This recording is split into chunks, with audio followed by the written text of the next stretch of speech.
মবের কথা বলুন, দেখুন মব এখন এটা এখন একটা সাবজেক্টিভ হয়ে গেছে আর কি, যে আপনি যেটাকে মব মনে করছেন আরেকজন সেটাকে তো প্রতিহত করা মনে করছে। এখন প্রশ্ন হচ্ছে প্রতিহত করা যায় কিনা। বাংলাদেশের 5ই আগস্টের পরে একটা লম্বা সময় ধরে, 1 মাসের অধিক সময় ধরে কিন্তু পুলিশ ফাংশনাল ছিল না।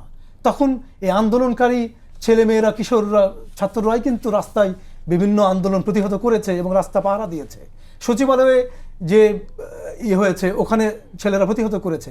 আনসারদের যে তারা যে কেওয়াস লাগাতে চেয়েছিল এটা প্রতিহত করেছে।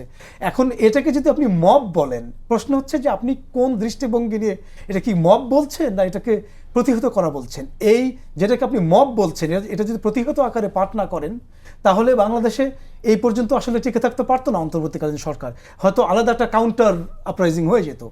তো এই জায়গা কিন্তু ভাই মানে সেটা তো একটা বিষয় যে কিছু আন্দোলনের প্রতিহত করেছে ছাত্ররা, সেটা এক ধরনের বিষয় আছে, কিন্তু আবার ধরেন যে যেভাবে কবর থেকে লাশ তুলে সেটি পুড়িয়ে ফেলা হয় সেটাকে তো আপনি কোনোভাবেই মবের বাইরে দেখতে পারবেন না। দেখুন বা এ ধরনের ঘটনা তো ঘটছে। আমি পুরো বিষয়টাকে একটাও মব হয়নি এইভাবে আমি বলছি না, দাবি করছি না যে যে গেল বছরের অগাস্ট থেকে এই পর্যন্ত কোনো মব হয়নি, এটা বলছি না।